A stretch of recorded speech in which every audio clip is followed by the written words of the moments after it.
دا عالم سره وسون الله محبت کوي. دا عالم د دې زندگی د دې سترګې غړېدلې دي چې دې په خبرت باندې پوهېدو چې دا عالم مدرسې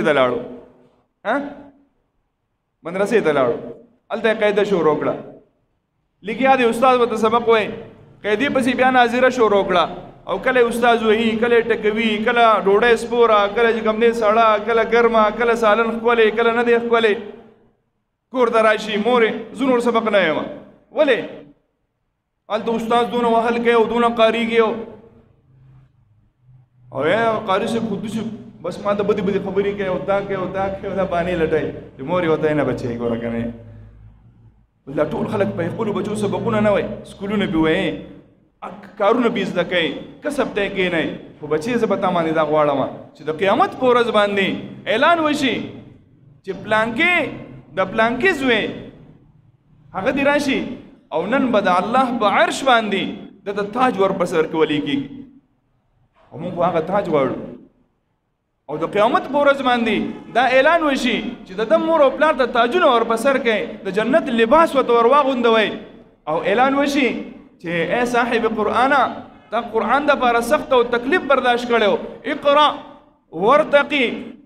ورتل کما كنت ترتل فی الدنیا اے صاحب قرآنه تا دې دپاره سخت او تکلیفونه برداشت کړي نن د جنت په درجو باندې خیجه قرآن لوله څنګه چې ته د قرآن یو آیت لولې ته به د جنت په درجه باندې خیجې او ستا اخرنی منزل ستا اخرنی مقام هغه دی کوم ځای کې چې قرآن ختم شي او دا ماشوم بیا تیار شي ټیک ده مور یې رضاګۍ کله ورته یې غونځاخي به درله پاخه کمئ بچی مې نه غونځاخي به درله پاخه کم پاپړي به درله پاخه کمه زه به درله پیسې هم درکړم زه خو لاړ شم اوس دې مور ته پته ده زما دا بچی سبا د قرآن حافظ شو عالم به شو په معاشره کې به د یو مقامي مرتبه به لوگ به عزت کوي خلک به دا عزت کوي احترام به یې کوي دا مور هغې ته خوشحاله ده د قیامت په ورځ باندې به زه د حافظ مور بللی کېږم پلار یې خوشحاله دی زه به د قیامت په ورځ باندې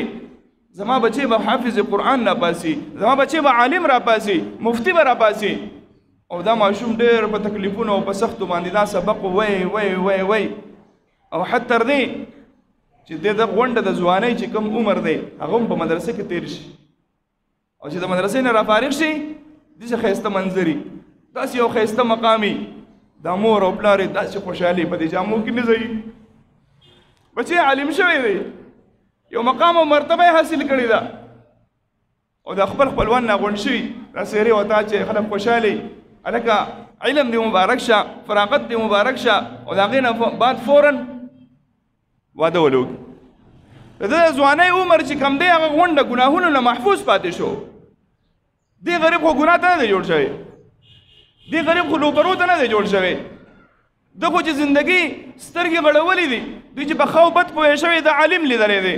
دوی چې په ښه او بد پوهې شوی دی د قال الله او قال الرسول ویلی دي او بیا زما د معاشرې یو لوفر انسان یو شرابي او کبابي انسان او یو داسې سړی چې هغه غونډې زندګي په ګناهونو کې تېره کړي او دې بیا راشي او دغه مولي صاحب دا مړه دا به څه پوهېږي زه پوهېږم او دې در څه نه خبر دی مړه زه در څه نه خبر ته در څه نه ځکه خبر یې چې تا دنیا ګوتې چې کوم دی دا کړي دي یو د هر څه نه خبر یې مولانا صاحب غریب د دې خبرو نه دی خبر هغه قال الله او قال رسول پیژني هغه خو د صحابو سیرت پیژني د اولیاء کرامو او د بزرګانو دین سیرت پیژني